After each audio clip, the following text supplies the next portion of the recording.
Live from New York. It's the show that doesn't believe that Michael Jordan shot an airball free throw. It's first things first. Today, Now, my immediate reaction when it was reported briefly that part of this trade was going to be a 4-year, $140 million extension was, okay, well, now we've lost the plot on Kristaps Porziņģis. But since that's not happened, it appears that he's going to be, on a kind of a tryout deal, if you will.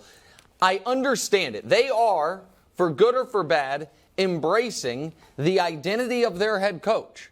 Joe Mazzulla is not as interested in being a gritty defensive team. I mean, he wants to be good at defense, obviously. He wants to fire up threes. And now you have a 7'2" guy who likes to shoot a lot of threes. Also, if you're the Celtics and you are trying to win the title, and you're like, we're going to have to go through, among others, Joel Embiid at some point.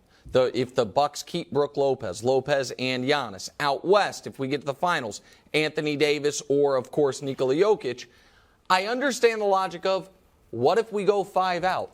What if we have the size out there, but we go 5 out and make Jokic or Embiid or Brook Lopez have to guard in space? Right. So I understand all of it. I don't trust it because I don't trust Kristaps Porziņģis.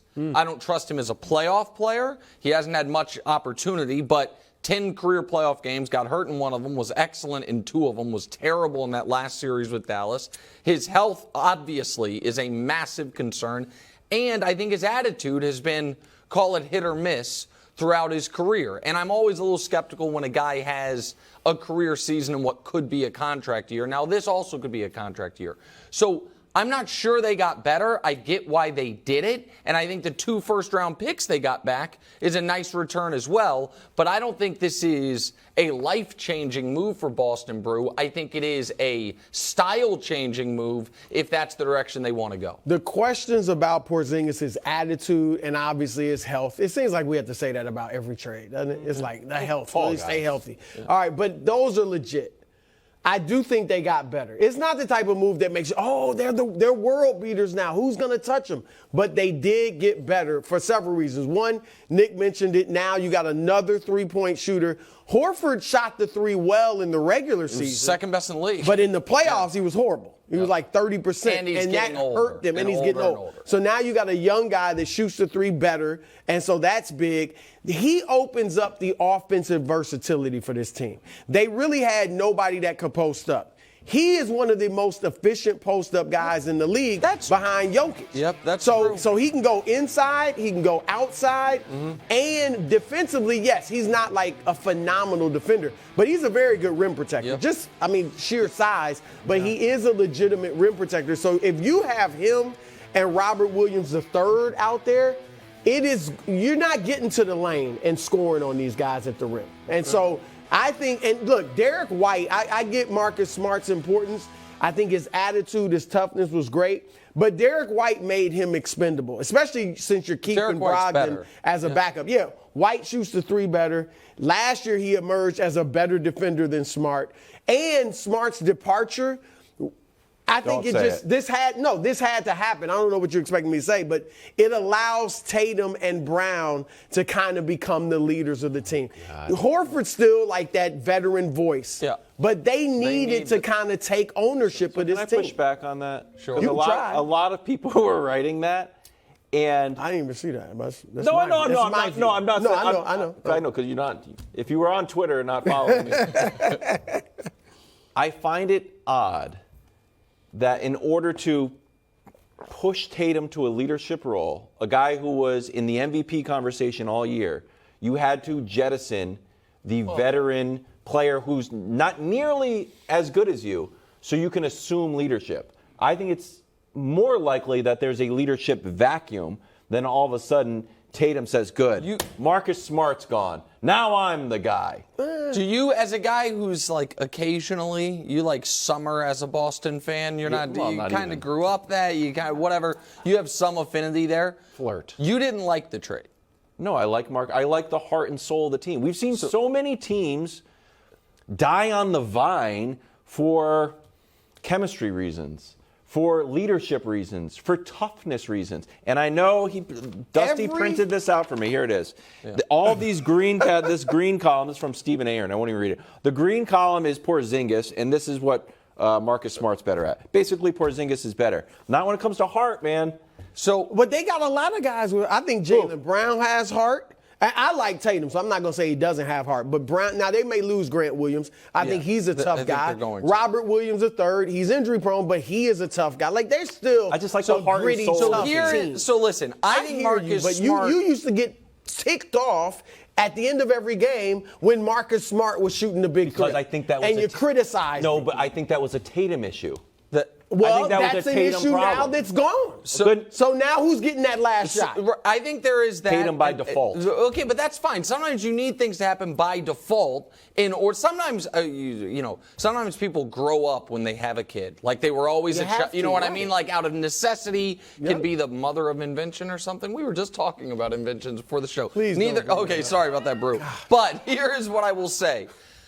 Because I think Marcus Smart, we'll talk about it more on the Grizzlies side, might be a player that gets old young because of his style, because he gets beat up. And I think we saw, maybe it was just a down year, but he seemed to be on the decline. Yep. So I understand that aspect of it. We got Iron Man, Kristaps Porziņģis. No, but that's not the direction I was going. Just quickly, I do think there is a risk in taking out the guy on your team who was the first man in, who has been there the longest, who has played in the most playoff games as a Celtic of any of these guys. They were showing these lists of like most games as Celtic, most playoff games. And you know, he's not Larry Bird, but he's in that top 10 like it's for Marcus Smart.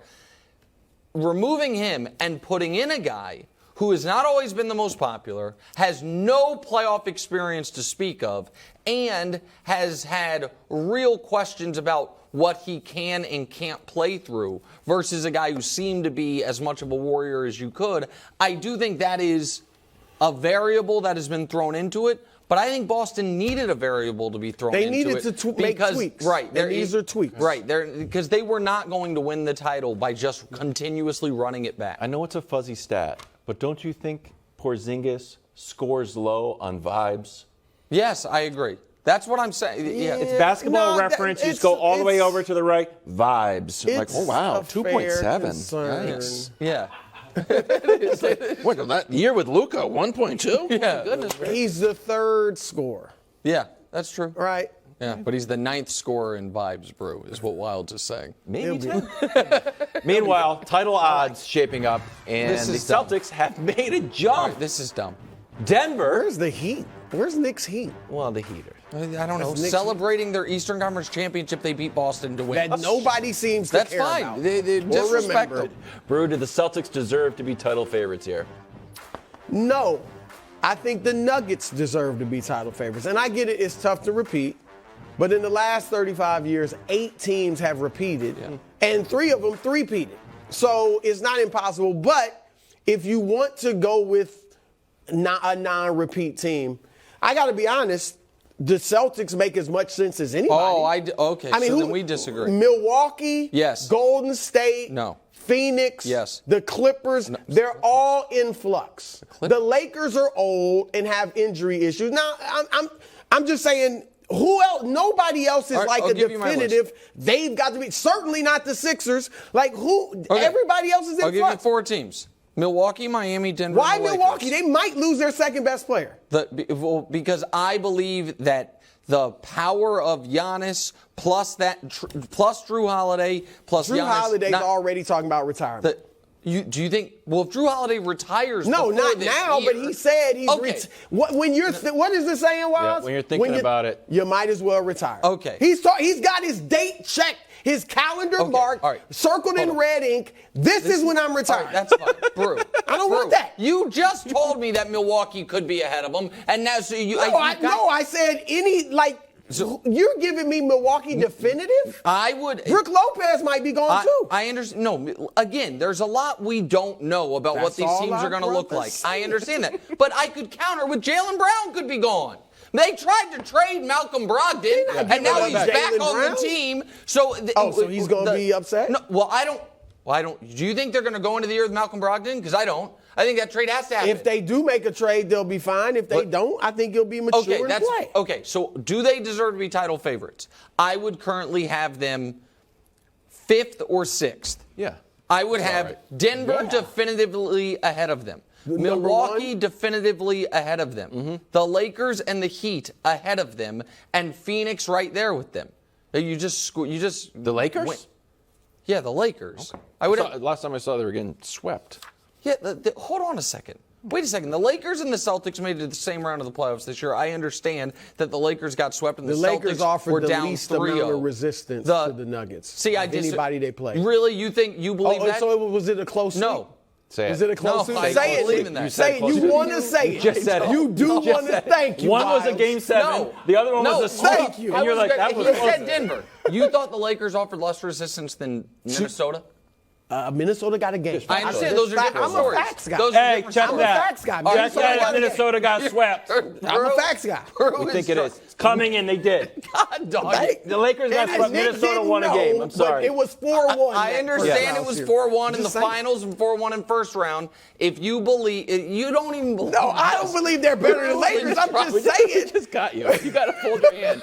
Just give me a clean sweep. Just say it. Just please. Brew is say it. trying You're to out. win an You lost. argument about the Nets from 2 years ago. Say close. I won't say it. Hubs is laughing about Sorry, this in you my said ear. it. It is distracting.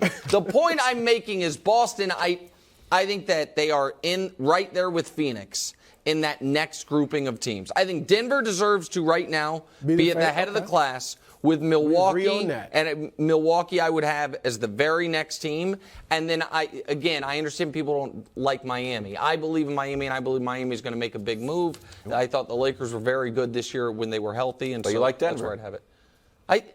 Denver has done everything we've asked them to do. This guy. Denver's done everything that we asked them to do. To start rooting for the Broncos pretty soon here. I love Denver. Buy a You guys are timeshare. unbelievable. After playing over just 500 games. In 9 years for the Celtics, Marcus Smart headed to Memphis, which of course will be missing Ja Morant for 25 games. Nick, describe the fit of Marcus Smart in Memphis. Well, I just don't love this for them. Wow. I think that they doubled down on grit when they got plenty of it. Maybe some shooting, maybe some offense. Like, do you know who was a sneaky, very important player for the Grizzlies in round 1? Luke Kennard. You know why? Can make some shots. And they got more grit coming back because Brandon Clark is coming back from injury. Steven Adams is coming back from injury. And so if I am going to send out Tyus Jones and 2 picks, first of all, I really like Tyus Jones. Tyus Jones seems to be far more popular amongst basketball media and I don't want to say diehards, but I think the average fan probably doesn't care much about Tyus Jones. I know you think very highly of him. I like him a lot. I think he's a really good player. But you can say Marcus Smart's better if he's not on the serious downturn. But I'm not trying to add, if I'm Memphis, on the offensive end, a guy who for his career is 10 points a game on 9 shots a game. That's who Marcus Smart has always been, and a guy who I think the defense is pretty well covered in Memphis. I'm not saying you can ever have too much good defense, but that's not where I would have deployed my resources. Okay. Tyus Jones, who is a very attractive player to a lot of teams across the league, and 2 picks. So I have Marcus Smart. I don't love it. I just don't love it. I hate to lose Tyus Jones. When he starts, he's 16. Now, last year when he started, he's not a great starter in this league. He's had his chance, and he hasn't been able to do it. But last year, he averaged 16 points and 8 assists when he started. We know their record without Ja has been great, largely because of Tyus Jones. He's not better than Ja, obviously, but he is I hated to lose him for Memphis. However, I do like the trade. Thank you. Because I think, Nick, they got locker room issues. Correct. They needed a mature guy. And I know they got Steven Adams, but I think he can lead to a degree. But I think Marcus Smart goes in there. I think he gets respected. He gives them the toughness that Dylan Brooks kind of brought, but it's a real toughness. not a fugazi toughness. It's not a silly, foolish toughness that where he's going to go at a LeBron James or something like that. Like, I think he does add more grit, which they already have, but I think it's better, and I think he's a leader. So I thought it was a good move for this them. full screen, Nick, and then I've got breaking news into my ear. Oh, okay. That's what your face was about? Yeah, it was I thought exciting. Bruce said something he No, wasn't supposed here's to a say. playoff comparison. Marcus Smart has more games played in games won than the entire Grizzlies franchise. Wow. So when you talk about needing a veteran leader, and shout out, Steven Adams is fine in his own way. But he'll be better. But Marcus Smart is better, and he can say things like, hey, let's not talk trash to LeBron right before the series. This is dumb. Coming This I just up saw after it. the break. Oh, we just Who heard this. doesn't know? This is not fake. Bruce. Is it real news? This is real news. Chris Paul to the Warriors. Next on For FS1. Jordan Poole.